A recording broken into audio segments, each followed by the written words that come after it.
This podcast is brought to you by Kiwi Design. Kiwi is the leader in Oculus Quest and VR accessories. And now you can deck out your device while supporting the podcast. The Oculus Quest 2 is a great headset, but do you ever find things could be a bit more comfortable, maybe a little safer? Well, we have the solution for you. With lens protectors, controller grips, face covers, head straps, link cables, headset stands, and so much more. And let's be real, we've all whacked our controller. You don't want to be that guy messaging Oculus support for your own mistake or waiting weeks for an out-of-stock controller. Visit the link in our show notes now to prepare yourself today. And you don't need to sacrifice comfort for cost either. Kiwi is constantly running promotions of 20, 25, and even 30% off.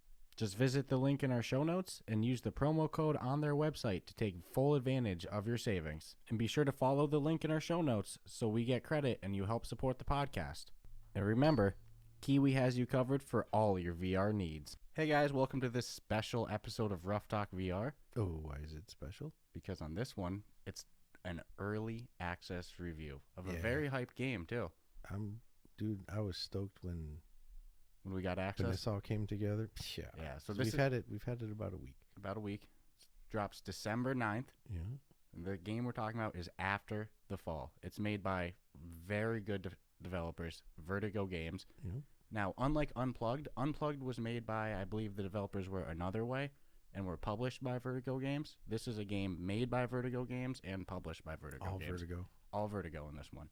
So yeah, the expectations when I saw that were pretty high. I was like, damn, this is going to be an interesting. Let's see what they can do. And it's $39.99 on the Oculus Quest store, which is on the higher end price scale. Yep. So it's coming from a bigger VR studio with a higher price tag, and it's a up to four person co-op VR shooter. They describe it as an RPG. I probably wouldn't use the term RPG. No, that's more of a slide in. Yeah, I would say more action adventure, VR shooter. Action, I would agree with. Shooter, definitely. I almost, I want to say zombie shooter, but they don't use the term zombie. No, it's but undead and some clever other ones referencing this unquote undead shooter. I would put it in that category because I even have, this is kind of what you wish a zombie shooter would be if you were to have that, category of zombie shooter, I'll say.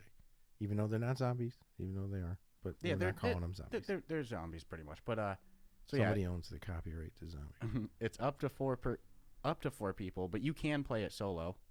You can play it with two people. You can play it with three or four. Yep. And give you artificial intelligence. Yeah, AI teammates. So if you only, like example, me and Stratus over here have been playing just me and him, we get two other teammates. We get Jen and Jimmy. Yep. They're pretty cool. Yeah, and for the most part, as far as AI goes, they behave pretty good. Yeah, I will say a big complaint I have with games like this, where, it's built for four people or X amount of people, and if you don't have a full squad, then you get the AI. Usually the AI in these games are so bad that it's like, oh my God, I hate having the computer. Yep. I mean, obviously a real player would have been better than the AI, obviously, but like you said, the AI is pretty good. It doesn't behave stupidly. They fire when necessary. Yeah, they actually fight. They don't stand around or face a corner. That's a big issue in a lot of games. Keep walking into a corner. Yep.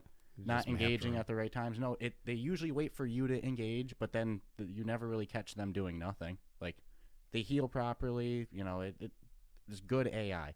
And same thing with the enemies. The enemies aren't really stupid either. Mm-mm. They behave good. No, but the thing is like, because it's, it is a shooter. I mean, they're throwing waves at you, not just one, to the point where you're actually amazed that you're not lagging out your headset. That's one of the first things I said with this, because again, it's a four-person zombie shooter, so it's not five zombies coming at you. There's like 30 zombies at a time in some instances. Yeah, and there's no way I could count. And it's like, I don't see how this doesn't completely crash the Quest or even lag it. I don't really have any lag issues or anything like that. One time I did have some choppiness, but I'm pretty sure it was a Wi-Fi issue on my end. Yeah, because I didn't have the issue. No. I actually recorded you having the issue, and I'm pretty sure it was just the internet on your end. Yeah, and I've never had the issue in any of the other rounds or anything like that. And even my cell phone internet was pretty slow that day, so I'm pretty sure it was just a Wi-Fi issue on my end. So yeah, it's like, dude, you'll have a huge wave of zombies coming at you, and you're getting no choppiness, no lag. You're just sitting there Ramboing people to death, just lawn mowing them. Yeah, they give you the standard. Well, I mean, we'll also start by saying, even though it is Vertigo Games, there's no rating right now.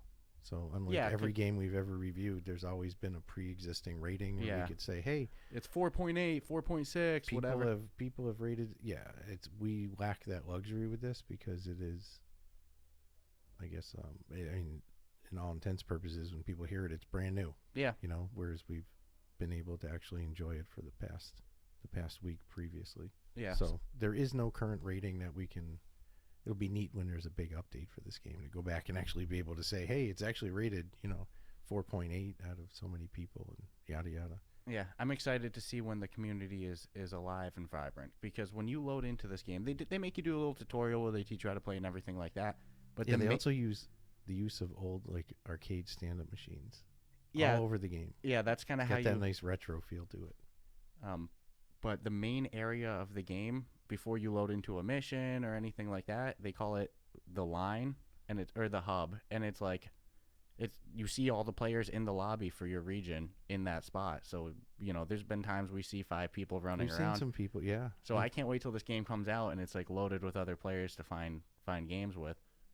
I've just been amazed that we've actually seen anybody, but it's cool because you can see the potential in some of the areas of the game where that online community is going to be huge. It's going to be a make it or break it for this game, I think, in the long term.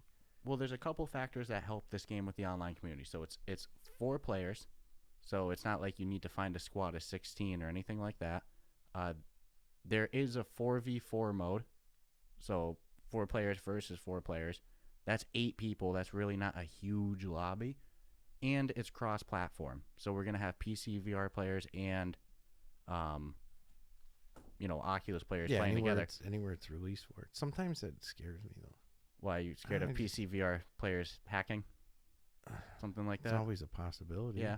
I feel like it's probably easier to hack on a computer than an Oculus. It would be shameful, though, for the way that this game's set up. If people hack in this, it's like, I get why in Call of Duty and shit people do it, but it's like, for this is, come on. Yeah, I'm curious which game mode's going to be bigger. If people are going to be more into doing what they call the harvest run, which is when you're teaming up in a squad of 4, or if they're going to be more into doing player versus player. I like player versus everyone, which is when you work on a co-op instance like this. That's my favorite. Harvest. In this case, they call that the harvest run. Yeah, and for me, that's going to be the game mode that I'm really tuned in on. I like working cooperatively with people. And like the reason why I wouldn't call this an RPG is because it's not like your person levels up and you unlock new outfits for your person, or there's any customization with your person at all in terms of skills or anything like that. The progression and the customization is with your weapons. Yep. So you can unlock weapons that you unlock, as well as mods for it, attachments, which things like are that. very important, come to find out. Especially as you advance through the difficulties. And so like Stratus referenced before, there's a big like old school 70s 80s arcade vibe to it. That's in your hub. Yep, in the hub. So to launch the actual like missions that you're going to play, you go to one of the arcade machines, you pick up the gun on it, and you use that to point at the menu. And I like that they do that because they're paying homage to the original shooter games like that. No, it was a cool vibe. I was not expecting that at all, based off of any previews or anything of this game that I saw. So when I logged in, I was like, arcade machine? I was like, oh, I was not expecting that. And then, like, you can find during your harvest runs and, during the missions, you can find these little floppy disks that are, like, bonus. Old school floppies, the 3.5s. Yeah. Yep. Probably be able to hold, like, one iPhone picture, if that, not even. You can find those, and those will be, bonus rewards at the end of the mission, whether it's mods for your usually mods for your weapon. Yeah, if you survive the mission. Yeah. You have to survive the whole mission to take advantage of the floppies you find. Yeah, so if you find, 2 floppies, but then everybody dies, hardy har har.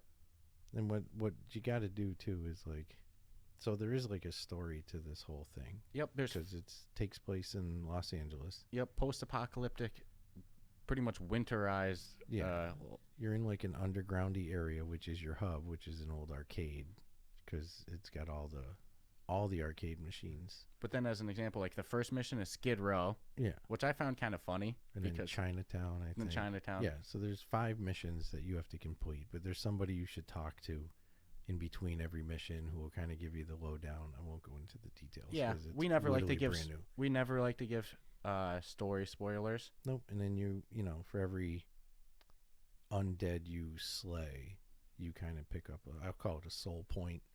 It's got a little numerical value, shows up as a little glowing little piece of light on the ground. Yeah. And when you kill things, there's one there, and you run up to it and you might get +2, +4. That's your little gold cachet that you're going to need to unlock your other guns so you can get away from your generic starter pistol. And they've also got people frozen on the maps, like frozen, like they're ice cube frozen. Yeah.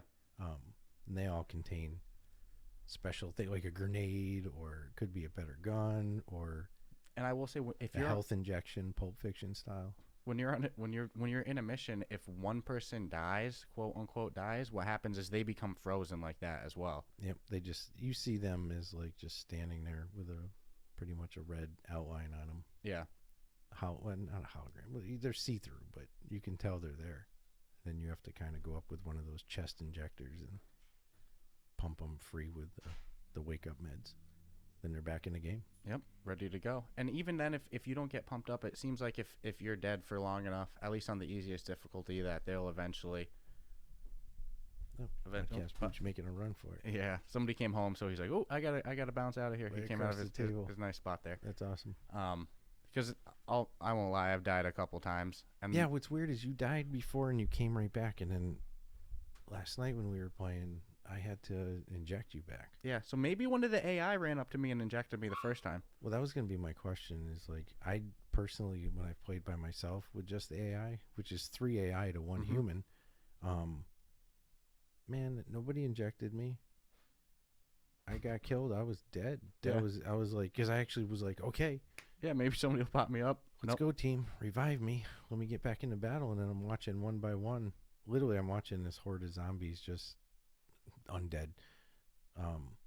Just stop moving. And I'm like, well, what's going on here? And I'm like, oh, all my teammates just got friggin' killed. I get it now. So, yeah, I don't know if they really do revive you or not. Yeah, because I know you're talking about that first time. I popped back up pretty quick. Last night I did not. But the loadout they give you is pretty cool. So when you first start, you just get what they call, there's the regular pistol. What is it called? This stationary, station pistol? What's the name of that first pistol? I can't remember. Ah, damn, I had it. I have my second, the Arizona. Yeah.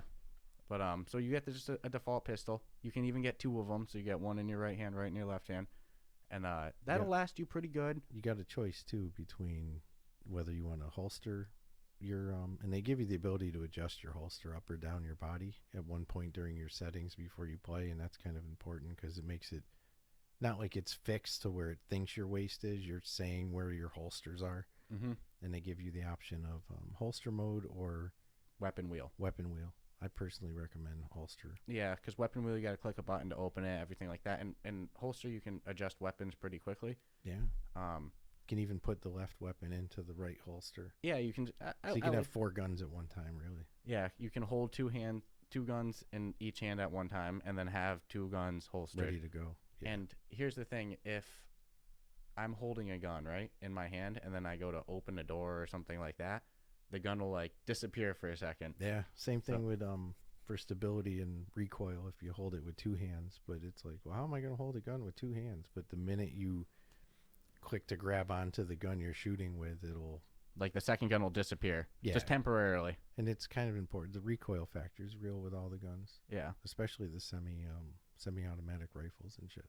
It's ridiculous. So they start you with just a regular pistol, which you can survive with, especially on the easiest difficulty. Yeah, on like the first couple missions. But then eventually, you lock another pistol, an assault rifle, shotgun, little Uzi, all the fun stuff. So, and then you get a bunch of mods for all of them. There's 8. I think there's 8 different guns that you can get the ability for. And when example, you just bought the assault rifle. All right, now you go to get some mods for it. Guess what? You have none of the mods unlocked. The only way you get the unlocks for them is by doing the harvest runs and getting the floppy disk rewards. And here's what's cool.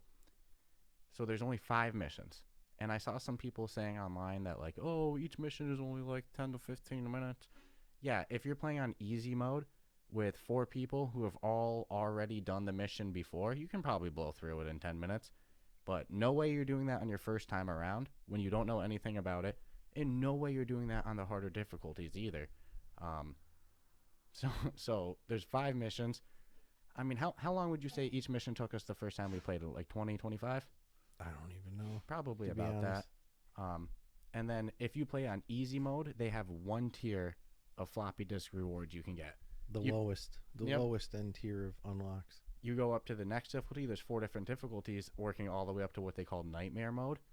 The only way to get the highest upgrades is to play on nightmare. So it's like, yeah, sure, you can play all 5 missions on easy mode and like, oh yeah, you'd be like, I did everything. You really didn't. You can't get anything for your guns, really. You'll be able to get a couple basic mods. But if you really want to start upgrading your guns, you got to do run-throughs on higher levels. Yeah, I'm convinced the way that they've done the progression system is the only way it's ever going to work is you literally would have to do each level of difficulty or you'll never finish the last one. Yeah, like do easy mode, all 5 missions, go to the next take one. Take advantage of all the mods and unlocks with whatever gun you're going to use because your gun carries over. Even if you go backwards in missions and go, oh, well, I'm just going to do that first mission over again. Well, guess what? Your loadout is your loadout. So you can now go play the first mission with a machine gun that you never could have the first time you played it. Yeah, and the guns make a big difference. Like when we did our first playthrough on easy mode, by the time we were reaching the end of all 5 missions and we had our guns, we had the assault rifle and everything, it was getting a little bit easier. But like all games, you play on easy mode, it's going to be easy. Like on easy mode, you don't really have to stick together, work as a team too much, anything like that. And it wasn't super easy, be honest. It was. No, I died a couple times. Yep. But what I'm getting at is like on the hardest difficulties, the only possible way you are going to beat those is to work as a team. And you have to have all the unlocks. Yeah, exactly. If you were to try to do... You're not going to finish Nightmare on mode on level 1 weapons there. No. This is not happening. Yeah. I promise you. No, that's... Because these undead things have shields. Like, they have body armor. They're protected. Yeah, dude, they give you the ultimate fight. It's ridiculous. Yeah, you were telling me a very funny story about trying to do one of the missions on nightmare mode by yourself. Yeah, it was the after we just kicked ass on easy, Yeah, you get cocky, like go right from the easiest to the, let's just jump to the hardest, shall we? Yep. Yeah, man, it was me and the 4 or 3 AI, and I think I picked the 2nd or 3rd mission, which it starts where you open the door and you go up a ramp. And I liked it because you start off on kind of a platform on a building, so you have the height advantage, even though these things can scale walls like parkour fucking fanatics. Scale walls, dude? They can scale ceilings. Yeah, it's crazy. So some of these guys are like crawling, dude. They'll go over anything. Don't think you're safe. Oh, so in easy mode, when we did it, it was like, it starts with there being maybe a group of 3 undead people eating something, and then another group of 3. This was literally like 2 groups of 15, and I was like, oh shit, this is gonna be wicked fun, right? Be able to like chicken shoot this all day long.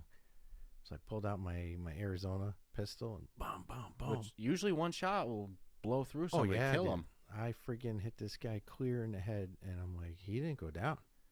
And now what? I got 30 freaking... Yeah, you just got their attention. A whole... Dude, man... And you know what it was like in easy mode? You can kind of run through them shooting. It's like, yeah, you're Rambo. You got control of this. Dude, and again, I'm just in that little room right at the start. Haven't gone anywhere. Haven't hit the ground. Yeah, this is your first sequence of combat. And I got backed into a corner with my AI teammates. And just got fucked up. It's the first time I died. I was like, oh my God, dude. I pulled out my machine gun.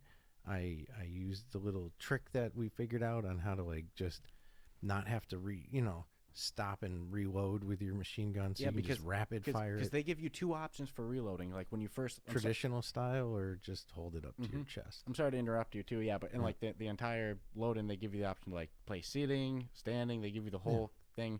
One of the things for reloading, you can either deal with the whole process of actually reloading your gun, or you can just move it to your chest. Yeah, so you drop your clip, Press the B button, drop your clip, hold it to your chest, and it automatically reloads and cocks for you. So what Stratus over here found out, like a genius, if you have the assault rifle, oh my God, it's so good. Yeah. If you hold it at your chest where your reload thing is, and then like you just start holding the fire button, and every couple seconds you just press the drop clip button, Yeah. you'll just... It's just feeding bullets. Dude, you won't stop shooting. You're just mowing people. Yeah. And they do give you limited amount of ammo to play with. They give you little ammo crates that you smash open with your gun. Blam! And it'll restock your ammo. Yeah. But it's not like you have infinite ammo at all. Other ones with drawers and stuff that'll contain your, like the grenades or the heal pen, or it's not a pen, it's a freaking needle. Heal syringe. It's kind of feel like Narcan for healing, Yeah, it's the Pulp Fiction shit. Yeah, you just jab stab it into your heart and yep. They say bring you back to life. Unfreeze you, as they would say, because you get frozen if you die, and that's supposed to be in the game. What they call it frozen, I call it freaking dead. But dude, yeah, we got freaking absolutely murked in a way that I didn't think would happen, because I didn't think that you could even have that many enemies on a map. And then it got me thinking, like, Jesus, what would the boss battle be on the 5th map? Yeah.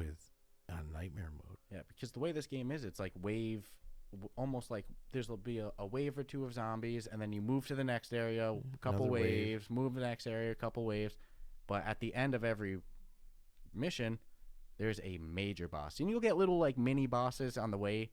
They're like harder and harder enemies. Like, oh wow, that one's what they call an eater. And they're nice enough to include those along with usually the final boss. I was gonna say in the final boss, it's usually those little bit harder enemies with one like just mega brute guy. Yeah, teamwork factor is pretty huge in this game if you want to finish it on the more difficult. Easy, I think you get away with AI all day long. Yeah, easy. But anything above easy, And beyond the just the AI, you can get away with doing your own thing, moving on your own.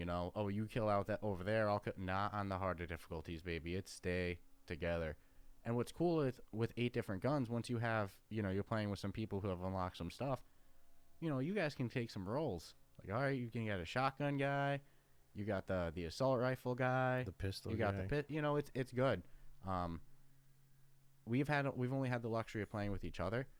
I would love to do a 4-person run on this. It like somebody might say only 5 missions. Oh, they're quick. They're not if you play on a harder difficulty and you don't know what you're doing yet.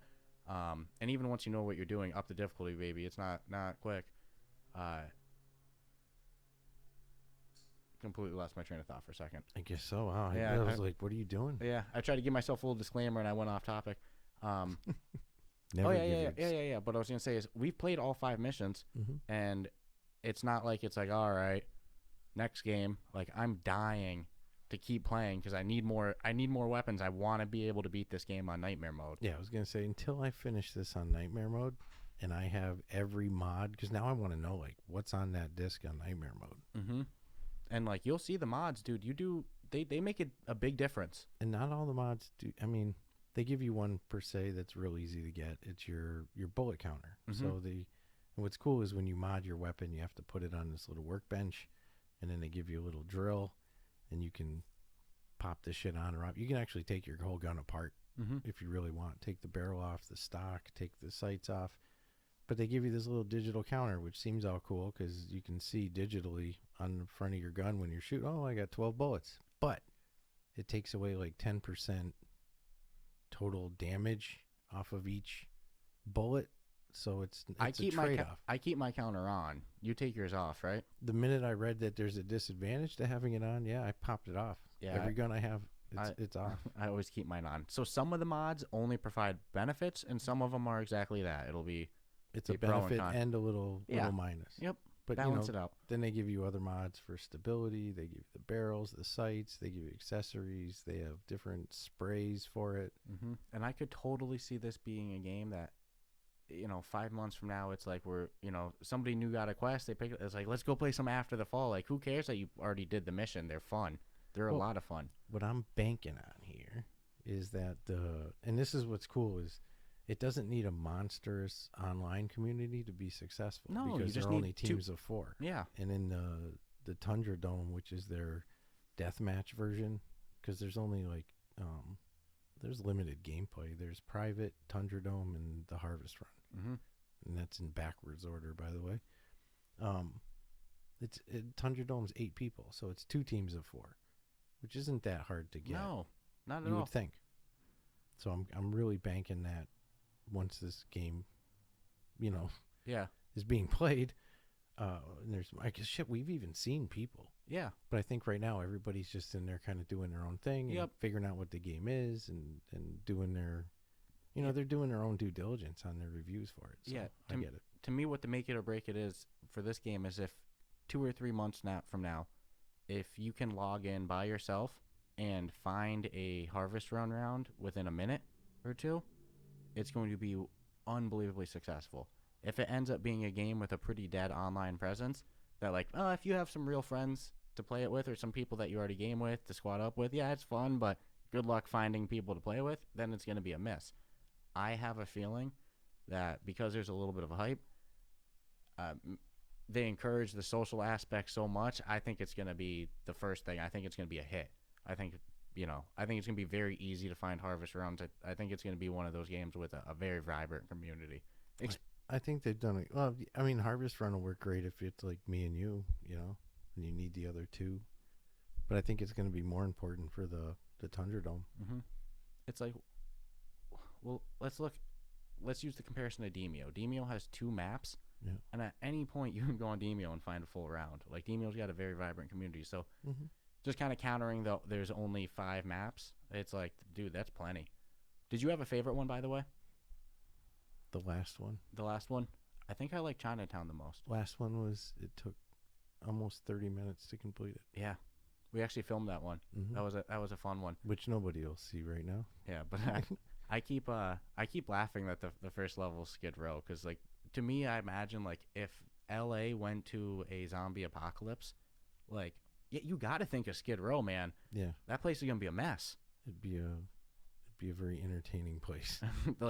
As if it's not entertaining enough. One could argue there's already, some undead there. Some undead taking strolls around Skid Row.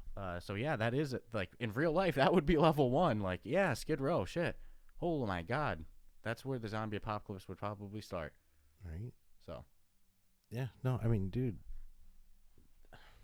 I think one of the first games we ever got was it was an actual zombie shooter. Yep. But it's a stationary. Yes. So you can't move. And it's fixed. Kind of looked graphically, it was a little blocky. Mm-hmm. That almost just real old style, almost like a real arcade game. Yeah. But you were in it. This has got the nice graphical appeal. Yeah, the sound is the action is a little freaking overboard. Mm-hmm. It's got my heart racing sometimes when we're getting swarmed with enemies. I'm telling you, in Nightmare, I got backed into a corner. I mean, and I'm watching literally 30 freaking undead things, all armored,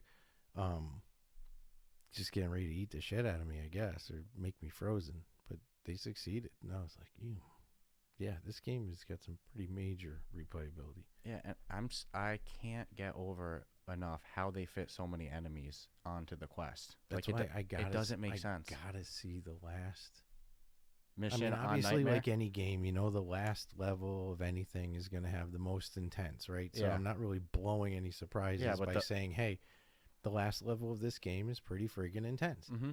So to think of that on Nightmare, a numerical sense of how many things can they throw at you, plus with the dust and the lighting and the sounds and the other background graphics and all the other shit going on, and damn, it's amazing that it runs the way it does with no lag.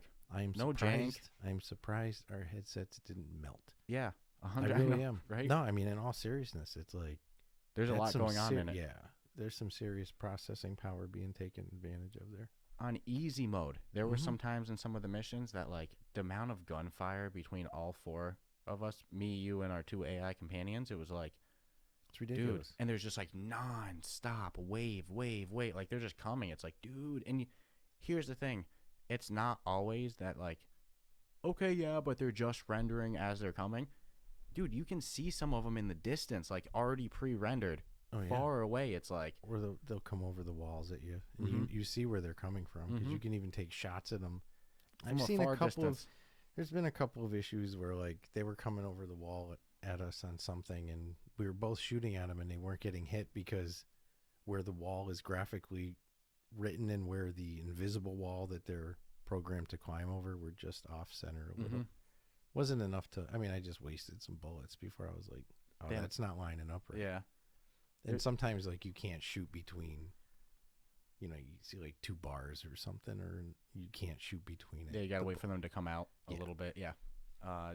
Like example, sometimes there's a hole in the wall. That's a perfect example of them that hole in the wall scared the shit out of me a couple times because there's been I thought we had like the wave cleared or something like that. Oh, the little bloody slit. Yeah. And then I'll look to my left and there's freaking 6 zombies just coming at me. I'll be like, holy moly. I think that's how they justify them being able to come out of certain areas just spontaneously like that.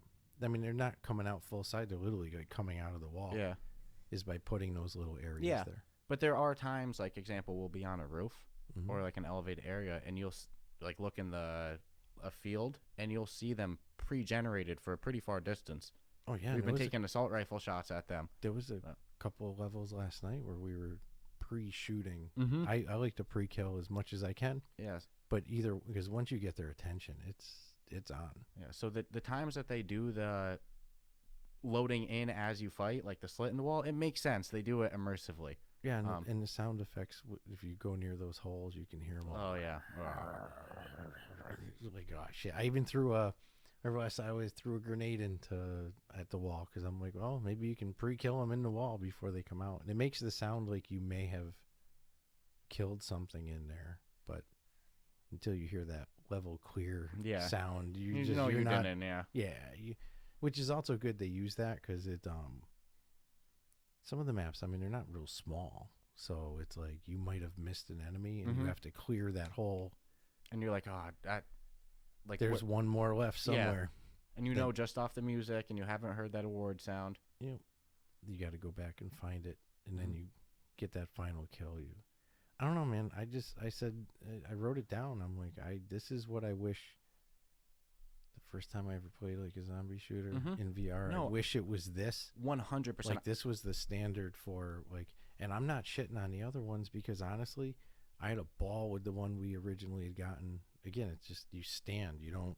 I think you can move right and left with your head, but I get exactly what you're saying. You wish that when you first bought your Quest, you could have put it on, and this was one of the experiences you could have bought. And after the fall was available, like I agree 100%. Most definitely. For Left 4 Dead fans, this is kind of their genre. Like if you like working together in a team of 4 and just killing zombies, like dude, this is your game. Dude, you got more zombies than you know what to do with. Yeah, it's so.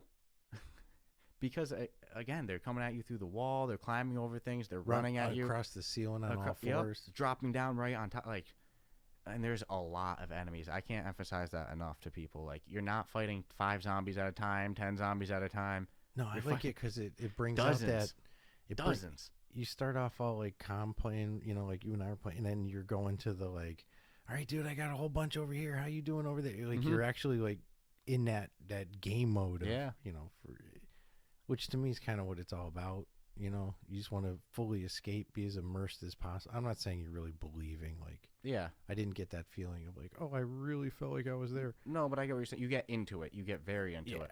And a lot more into it than I ever could have on platform. And I will say, I am a little biased with this. I think this will reflect in my score.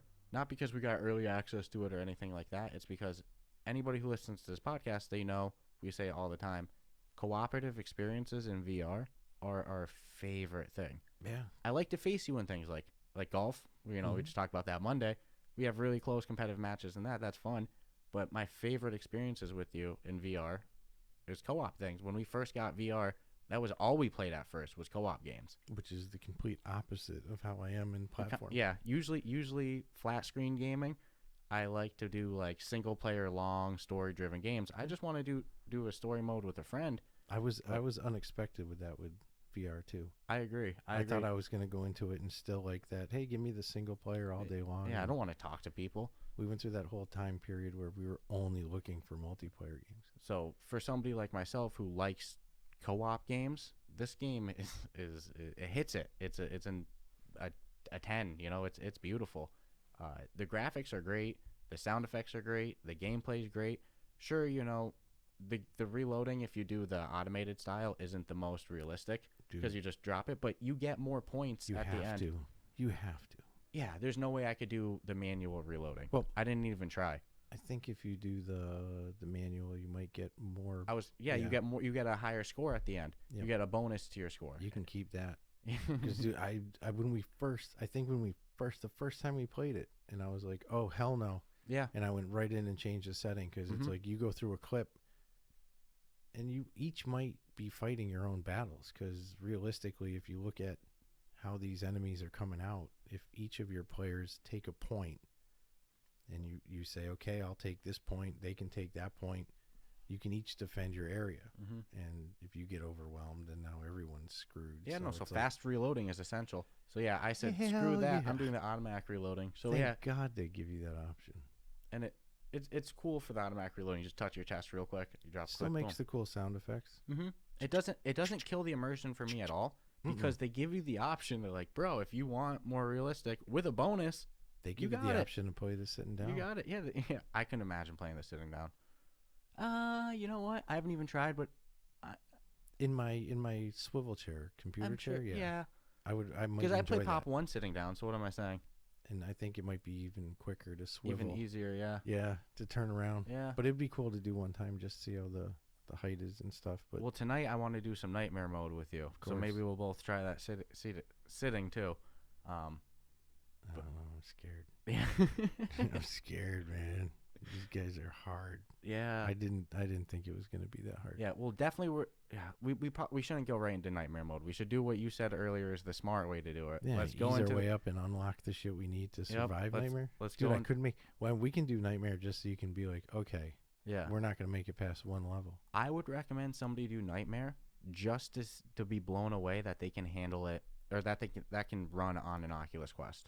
Yeah, I agree. They did some serious tips and like some serious tricks on that one. It's a lot of activity. And it's not like it's Minecraft graphics, dude. Mm-mm. It's really good graphics. Graphics are pretty damn good. They're not subpar. For Oculus Quest standards, the graphics are damn good. What I thought and what it is are actually, it's better than I actually thought it was going to be. Mm-hmm. I didn't, there's certain areas I thought it would be lacking or whatever. And thus far, no. I mean, I freaking love it. I won't lie. Well, this is why I'm glad that I get to be a reviewer now, because all the time I read reviews for games for years, and sometimes you get a little bit too influenced by somebody's opinion, whether negative or positive. So it is good to experience it yourself too. And I heard some negative feedback as this game had a playtest on Steam last week, where people were like, "Oh, the replayability is not going to be there because there's only 5 levels." So I had a little bit of like that negative bias going into it. Mm-hmm. And fuck, dude, no, not for me. I can understand if you're a story-driven person and you like single-player, long story games in VR. This obviously, it's not advertised as that. This is not the game for you. It's advertised as a 4-person co-op experience. For me, this game, it hits the nail on the head with replayability too. I think the only thing that really promotes that is the private matches. You can just do it by yourself. Yeah. I mean, from their own words. Yeah, you can do it solo. There's no problem with that at all. Where the other ones are definitely all geared towards really having other people. Understandably, if you don't like playing with other people and your only intention is to play through this solo and then stop the game, yeah, it's probably not going to be your most replayed game at all. Mm-mm. No, but it's not advertised for you either. Like, to be honest, you go into the store description, there's nothing that should entice you to that. No, it's a social experience. And like, dude, it's so easy to drain our battery. Having a great time on this. Yeah, the first time I played it, I killed it.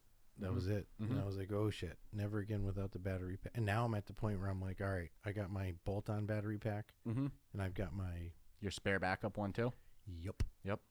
There's some games that it's like, example, I love Population 1. I play Population 1 all the time, but it doesn't sneak up on me that my battery's dead. Mm-mm. There's some games that do. This is one of them. I won't even realize how much time has been going by, and then I'll be like, oh my god, dude, I'm at 15%. Like, all right, let me go get the battery pack. Yeah, it's mandatory to play with this game with me. I gotta have it fully charged. Have a full charge. Have a good Guardian. Mm-hmm. I mean, no real ceiling fan warning I'd put with this one. No, there's not really a lot of reaching going on. Have you had any glitches besides that one instance where you said that the shot zone wasn't lining up with where they were coming out of? There's been a couple of examples of that, and then just player visual glitches. But like we had your issue, but we're thinking maybe that was 100. I'm very but some of confident the at this point. some of the movement of the AI was questionable, whether it was glitchy or not. But it wasn't. Is it something that at the end of the day is going to cost them big? No. What's weird is the only borderline janky movement I saw at all. I saw your guy moving perfect. I see all the people in the player area moving perfect. It was just our AI companion sometimes moved a little weird. The zombie enemies we fought, they moved normal. It was just sometimes Jen and Jimmy. And your main avatar character is a little weird. They're not going for, I think, ultra real physics with the... No, but if you really want to go the RPG route, you probably should be able to customize your skin a little bit. At least change. Right now it seems random. Yeah, you just load into the hub, and every time you're a different skin, it seems. But sometimes I'm a dude, sometimes I'm a chick. I don't know who I am. I don't see myself, so I don't really care.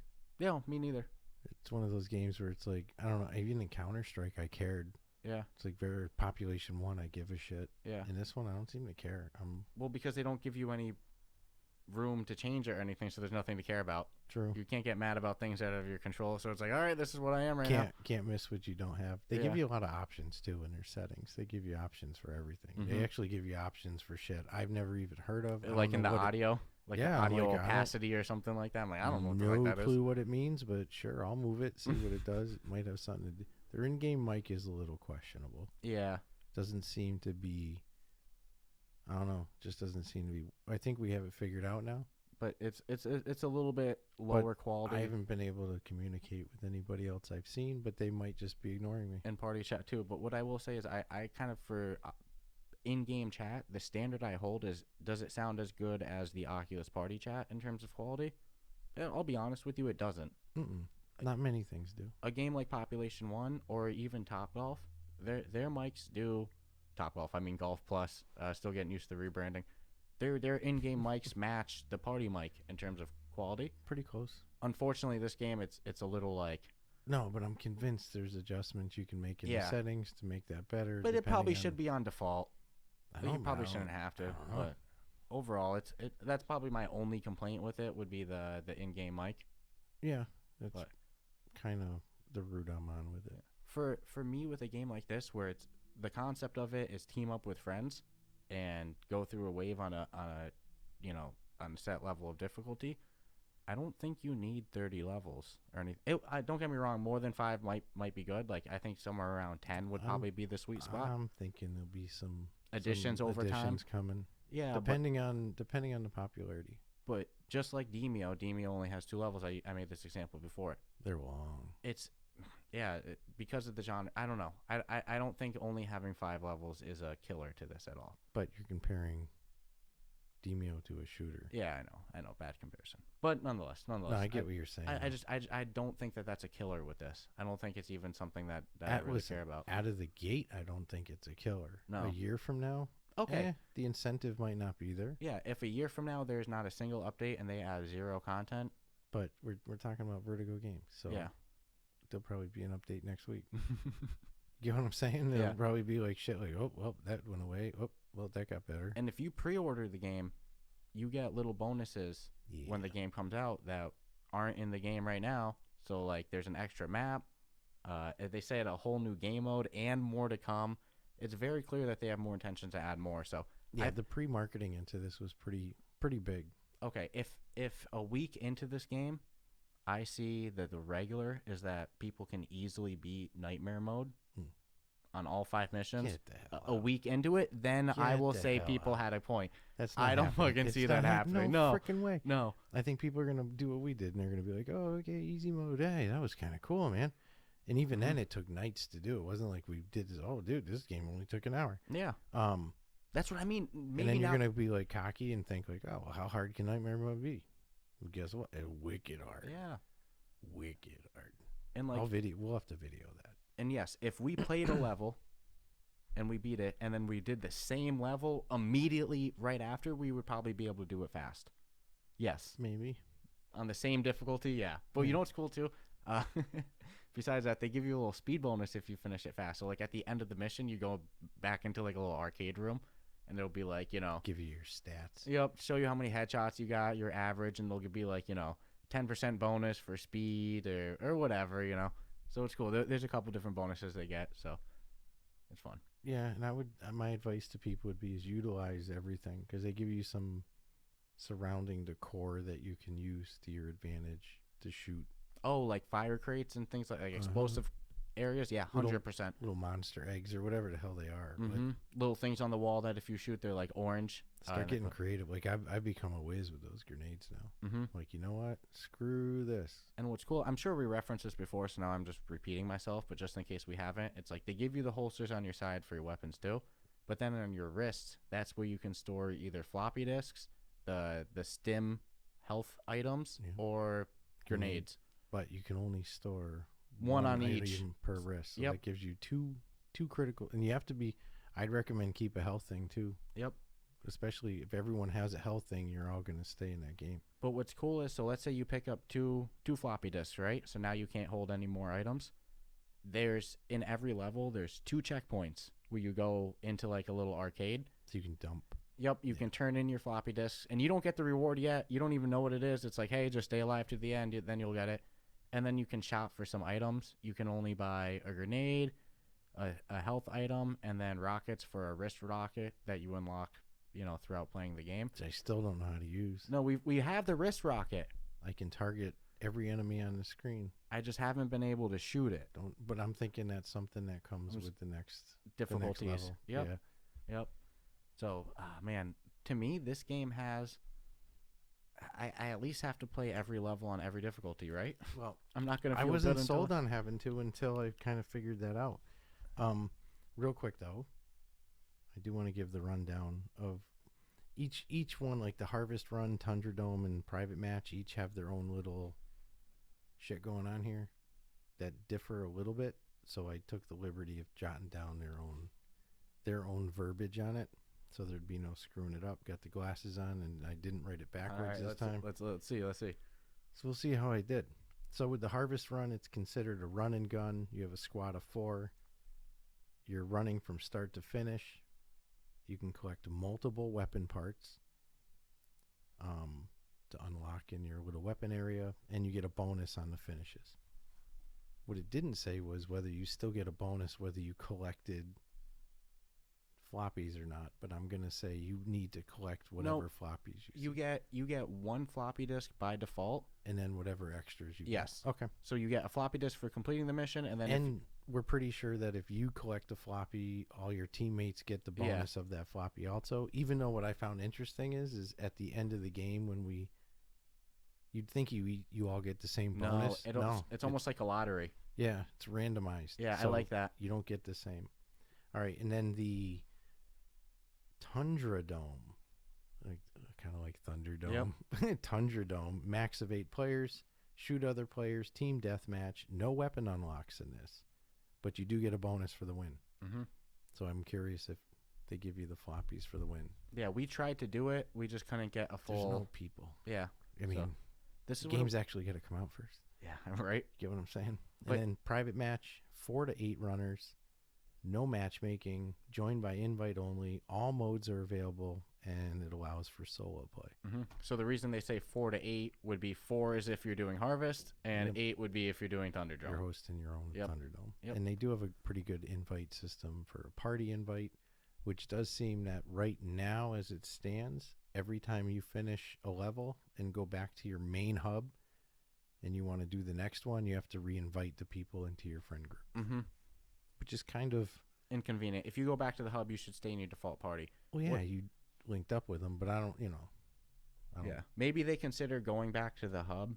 The end of the end of your game session, for those people, and then you can. I link personally up with am not a fan of it, but it is what it is. It's not the end of the world. You just sit there and click send invite, and then I accept it, or vice versa, and then whoever's hosting it then picks the level and game they're doing. And the fact that they have their own in-game friend system is actually essential for the fact that it's cross-platform. Mm-hmm. So, like, example, you can just easily add Steam VR players. There's its own in-game friend system, Yeah, they're bigger picture. They're smart. Yeah, I think that, again, like we keep saying, you only need 4 people, so we don't need a whole bunch of players. I'm very excited to play this on launch day and see that whole social area full of people. Yeah, I don't know how many they're going to limit it to. Yeah. Obviously, they're not going to put 10,000 people into one little small arcade. Mm-hmm. All you'd see is the bodies all. I'm very curious to see what the overall consensus is. If it's people more on the side of me that are like, hell yeah, let's do every level on every difficulty. That's, there's a lot of replayability. Or if we're going to hear a lot of people being like, oh, only 5 levels. I'm never going to get my money's worth out of this. I would just say you have to weed through the legitimate versus the, 5 levels is, it sounds the amount really of content low. they're giving you is more content than you would have gotten in most of these style games. And to expand on that, the amount of content they give you is a lot more than it sounds like when you hear 5 levels. Yeah, you think 5 levels, like, oh man, this is going to be stupid. No, and again, most shooters like this, they'll throw a handful of enemies at you at once, regardless whether it's undead or. Doesn't freaking matter. It's like the sheer numbers that they're using here is like pretty interesting. Yeah. I mean, to me, that's a good enough flex in itself of like, damn, each one coming after you to kill you. Pretty interesting. Just on the fact that it's one of the best, if not the best, cooperative experience that I've had on the Oculus Quest. Like I said before, it's easily a title I'll see myself playing again in 6 months, being like, yo, Stratus. So many co-op games, it always gets said like that, though. Yeah, well, because that's our most played go back to. These are the best. This is going to be the best co-op experience ever in the Oculus Quest. You mean MetaQuest? On the MetaQuest, yeah. What I'll give us credit for is usually we're not really too over the top exaggeration. I think that I can catch myself on 2 examples where I have been overhyped. That is Township Tale. Yep. I was definitely very hyped for that, and I will say for this one, I'm biased hyped on this because it's a co-op experience. When they were doing the initial pre-marketing months ago for this. Oh my god, I've been hyped for it, dude. Which I will say, I got falsely sucked in because I got initially sucked in because I heard RPG, and that's not what's kept me because it's definitely not an RPG. Not in the sense of, I mean, to us the true definition. No, I think stat progression again. I think the fact that because you go and speak to that person that's going to tell you what to do and their missions, and you have somebody in the arcade machine who tells you how to mod your gun. Yeah. It's like, there you go, there's your RPG. Yeah, I personally wouldn't. It's an action. Prefer if they just said upgrades. Yeah, with upgrades. Yeah, but action upgradable. Despite getting initially hooked in because I saw RPG and it not really meeting that criteria, it's been a home run for me. I scratched RPG out of my notes. Yeah. I'm like, I don't know. I just got to bust balls a little bit about that one. We'll say it's an RPG, but we won't think it. For me, it's a home run. Just I always think it's very good for people to know what they're buying before they buy it. So it's more of a multiplayer. Yes. If you're going in looking for this in-depth single-player experience that you're going to play through a whole bunch, I don't know if I would go through every mission on every difficulty by myself. No. That's something to do that's with... just... That's one's preference. Yeah, for me, that's more of like a social thing. I mean, if this were a platform, I would never buy it. Or like a flat screen game, like because on a console? I'd be like, I'm not as much into the multiplayer with that as I am with the VR. Where if VR and it says multiplayer or co-op in the title of the game, I almost don't care what it is. I want it. I want to play it. All right, so play it with living people. So we've rambled a whole bunch. We're pretty deep into this. Let's get to our final thoughts and our review. But actually, right before that, I will say, just to keep people even more annoyed with this stuff, I'll do one more day of panhandling. Okay. I'll say, if you've been enjoying this episode, be sure to, rate it 5 stars, subscribe on whatever platform you listen on. Head over to our show notes, which is like our episode description. Go join our official online community at reddit.com/r/Ruff Talk VR. Again, the link's right in the notes there. Go join an ever-growing online community. We got something special planned for 100 members. We're at 99 right now, so we're close. Let's get close. I'm excited to announce what we have in mind. So we're going to be doing drops all over platforms. Oh yeah. So yeah, stay tuned for that one. So go join the subreddit over there if you've been enjoying the show.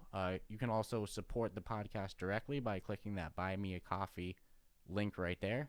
There you can either donate one time of a set amount that you want, or you can become an automatic monthly supporter, which shout out to our 2 monthly supporters right now. Please do. Bam, it's Fluffy and Mantiev, thank you guys. Yeah, appreciate it. And there's a couple different options for monthly payments too, so it's not like, only one option. So yeah, if you want to optionally support the show like that. And then there's also a link for our sponsor, Kiwi. If you want to help support the show by shopping around on Kiwi, you know, the leader in Oculus Quest VR accessories, you know, you can do that as well. You can find that all in our show notes. So let's get back to our final thoughts and everything. But thanks like that. again for I do appreciate the supporters. Yeah, we'll start calling them out on every episode. Yeah, we really should. You know, then they'll get frustrated and stop supporting. Yeah, they'll be like, stop letting people know. I don't want my wife to know I spend my money on this stupid podcast. Right. You know, I'm just kidding. That's not nice. All right, we'll go. Fantastic podcast. Yes, this amazing, wonderful. Thank you. Podcast reviewing Oculus Quest titles. So review away. All right. So in our 4 categories, all ranked 1 to 25, with the total adding up to our final score being gameplay, aesthetics, replayability, and functionality. I'll start with gameplay. On a scale of 1 to 25, I'm going to give them a 25. I can't see what I could nab them with. If somebody wants to say, oh, the reloading could be better, they have realistic reloading.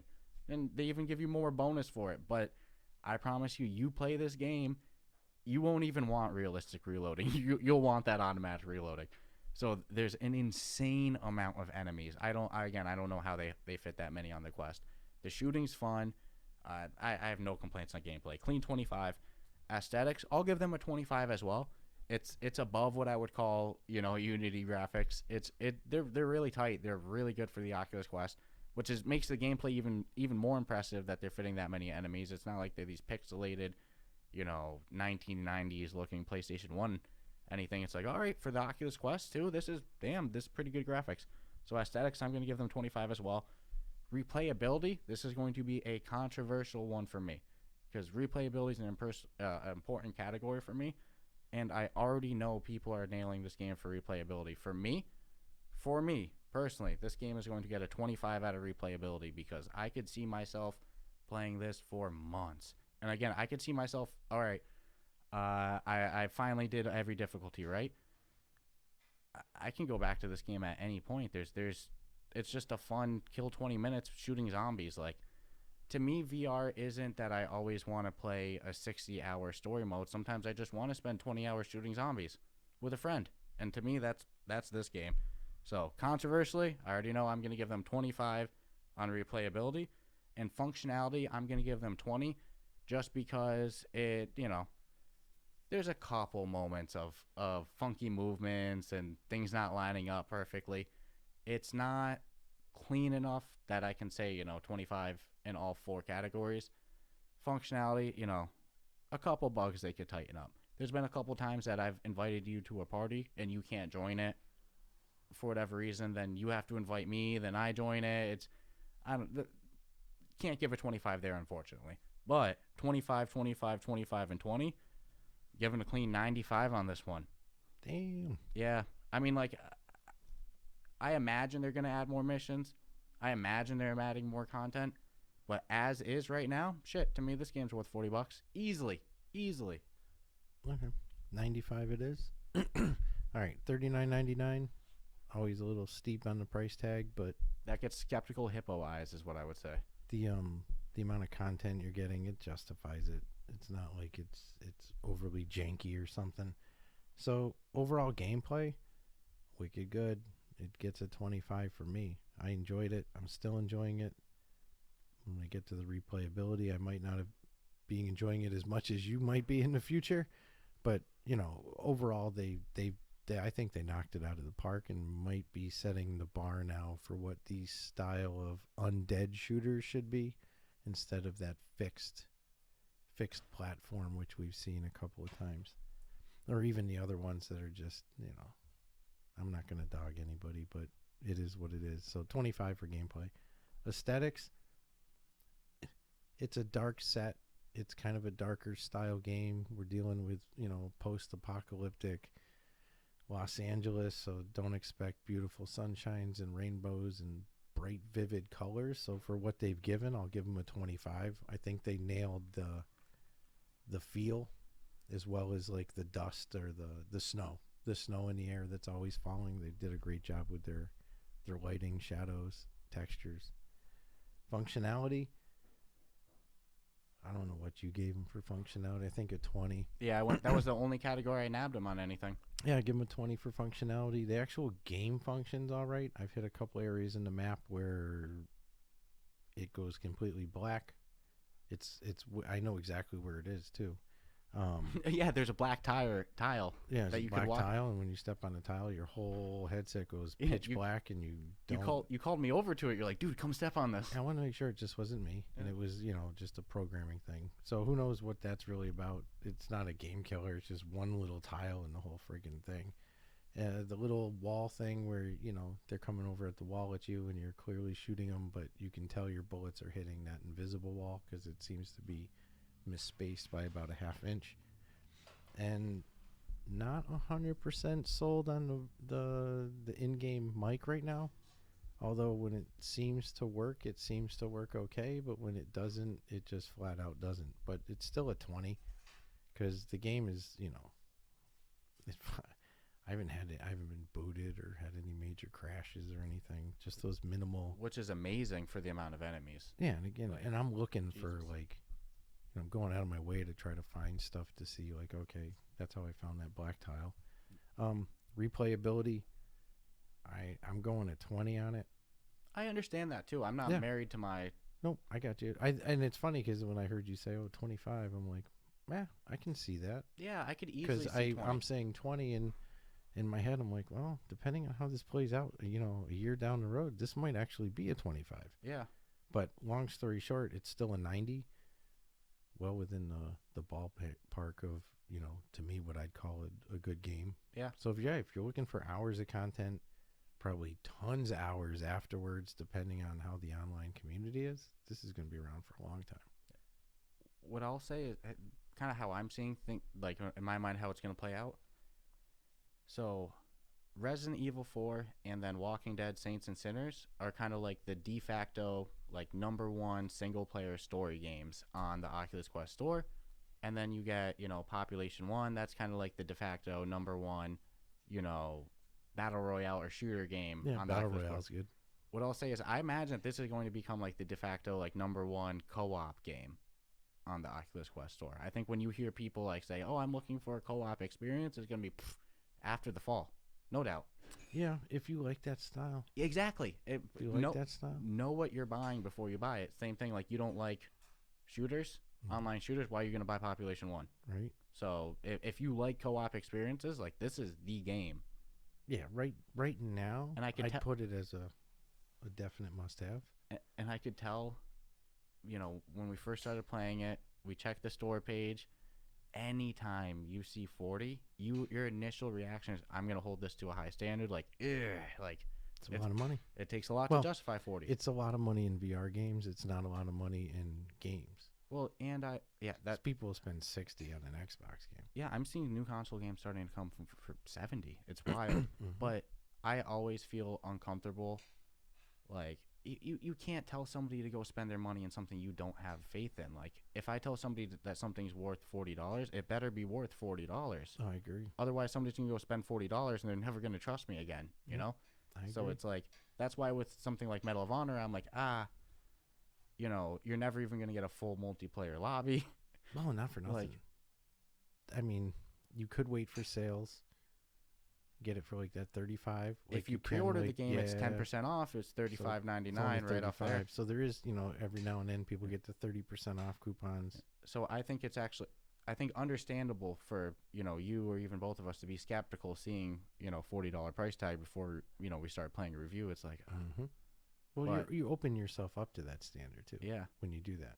By the end of the 5th level, and then we started looking through the different difficulties, and we saw the color of the floppy disk change, and we're like, oh. There's a lot more to this. I see how this bullshit's going to work. I got to do all the difficulties. Because no way I can do like you said, no way you're going to be able to beat Nightmare without at least the mods you get from the middle. No, I'm pretty sure they designed it that way. And if they did, legitimately, sat down and said, okay, we're going to make this so you really can't skip the levels, then hats off to them. Because they force you into replay. In my experience, there's been very few offline, I won't say offline because it can't be co-op and offline, but not PvP VR experiences that really force you to work as a team. There's co-op ones, but you can get away without working as a team. It's just playing together, you could say. This game on the higher, you have to work as a team. In the long run, yeah. Yeah, so if you like communication, you like, clear, move in, like, you like that whole yeah, this is for you, man. Yeah, I love that shit. Or being able to say, all right, I'll take the right backside, you take the left side. And it's not just like a stealth game. Dude, no big stealth. firefights. Dude, the minute you throw a bullet, they're all like, Again, it's on. Yeah, and their gloves are off, man. They're pretty generous with the ammo boxes. Like, most times there's a box fight, you have a couple ammo boxes. But there's a couple times, even on easy. Yeah. It's like, dude, where's the ammo? Where's the ammo? Run out of bullets. So have fun on Nightmare. Yeah, dude, I can't wait. We got to. There's been so many times I'm sitting there just mowing people down with my assault rifle. And I'm like, out of ammo. And I'm like, all right, pistols. Bang, bang, bang. It's just like so high paced. It feels like an action movie. Yeah, it's fast paced. It's so fun. I was shocked when we played the final level on easy. And it was 27 freaking minutes. Yeah. I was like, holy shit. Yeah. Almost half an hour went by. And again, okay, if right away, dude, it felt like 10 minutes. If we played that same level on that same difficulty right away, we'd probably remember some shit. We'd probably blow through it. If I were to play that level right now, it would take me 27 minutes. Like, for a fact. I'm an idiot. Absolutely. I know it. I don't remember every nook and cranny in it. God knows. So much going on, and it was a lot. Waves of enemies, let alone on multiple difficulties. Like, oh, dude, I'm itching to play this on Nightmare mode. I'm excited. So, the fact that I was able to play through all of it, and I just want to keep playing it, like, come on, that's a home run to me. Yeah, if I can finish a game and I wake up pretty much the next day and I'm still thinking like, oh shit, I want to try this or I want to unlock that. Or you're thinking about the game in general. Then they got me. Yeah. Usually if I finish a game and I'm not thinking that shit, I'm like, oh yeah, that was pretty fun. I'm not really going to pick it up again. If you played 5 missions and you had no desire to play this game again, it would not be worth $40 at all. But I don't think that's the case here. Well, if you got $40 to blow and you don't care, then I'd say, depending on what money is to you, but some people it's disposable. For others, it's not. Yeah, but I don't think that's for me personally, that's not the case with this game. No, I like to err on. I don't care if your game's $4.99. I think it's like it's still costing somebody money. I think what you just said a couple minutes ago sums it up perfectly. If I finish playing the game and the next day, or I'm going to bed thinking about it, and it's like, oh man, I want that tape stock. Yeah, it's like, I want to know how good that final gun's. Yeah, no, they do. For me, they did a great job. I actually, again, I didn't think I would like it as much as I did. And I was pretty shocked the more I'm just keeping and liking it. And to steal what you said earlier, too, and just make it my own, keep doing that shit. Go for it. I do think it does raise the standard. Yeah, gold. To me, gold standards. It's higher now. This style of shooter should be. Not all shooters, because they're all got their own little niche. But as far as this one coming into this market of this style of shooter, they've set the bar. So, all right, I think we've rambled a whole bunch. This was a long one today. Couldn't help it. It's a good one. Game. You know what? I'm just anxious to see people get it. I want to see the feedback and hear it because it's rare when we get to review something before there's a rating. You get what I'm saying? Yeah, 100%. It's like usually there's something I'll do a little research on the reviews. Yep. I'll see what angered people. Did that bother me? Did I even notice that? Look for things that other people have said were problems. And this one is like really going in clean as a whistle with what they have right now today. So awesome. Perfect. So, hey guys, I hope you enjoyed this week's episodes and check you out next week.